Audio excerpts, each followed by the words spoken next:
Was there really a Dark Age? It is common knowledge that the Classical Age was followed by many centuries of utter stagnation and decline, with virtually nothing happening but wars and famine, and the destruction of the priceless ancient monuments. Then, during the Renaissance, the classical authors reappear from oblivion. Latin and Greek become resurrected as the intelligentsia Esperanto of the Middle Ages. Numerous manuscripts reappear from oblivion to be copied, enter wide circulation, and vanish again, never to be found. How preposterous would it be to suggest that there were no Dark Ages to separate the antiquity from the Renaissance? That the Re-naissance was in fact the nascence of the Western European culture as we know it?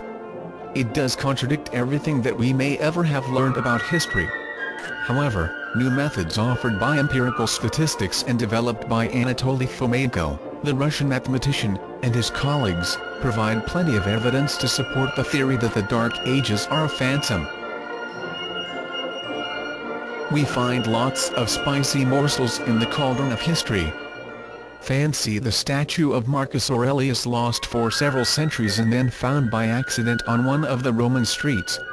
Or senators congregating amongst the ruins of the Capitol due to their being nostalgic about the great imperial past of the empire.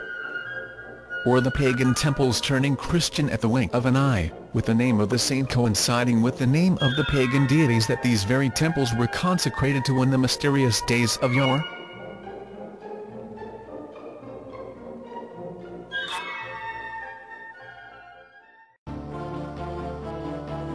This book will change your entire perception of history forever. What if ancient Rome, Greece, and Egypt were invented during the Renaissance?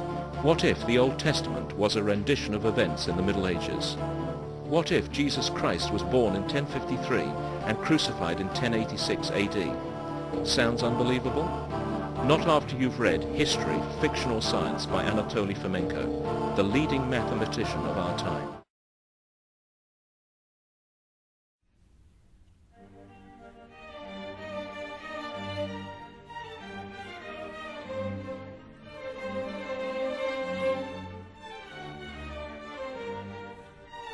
We shall never know just how many historical documents are in fact counterfeit.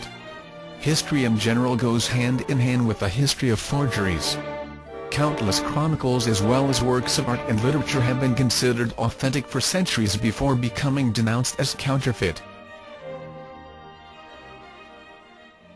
A presumed fragment of Cicero's De Consolatione discovered by the famous humanist scholar Sigonius only became identified as a work of the latter 2 centuries after the death of the author. We would probably still believe in Cicero's authorship of said fragment if it hadn't been for the discovery of Sigonius' written confession.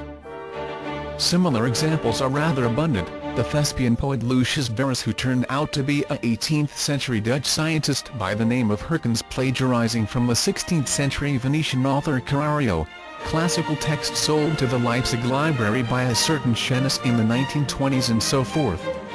Think of just how many remain undiscovered. After all, the larger part of the iceberg always remains underwater.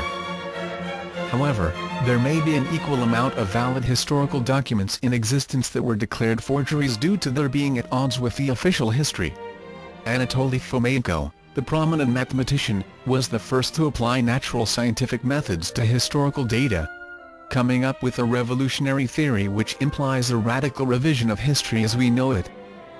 This theory finally explains such historical oddities as the existence of Christian tabernacles in the pagan town of Pompeii and the Ottoman Turks referred to as Persians in medieval documents. It is rendered in Fomenko's fundamental work entitled History, Fiction or Science, which is finally out in English.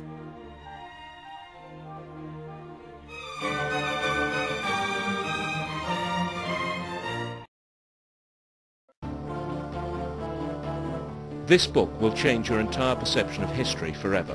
What if ancient Rome, Greece, and Egypt were invented during the Renaissance?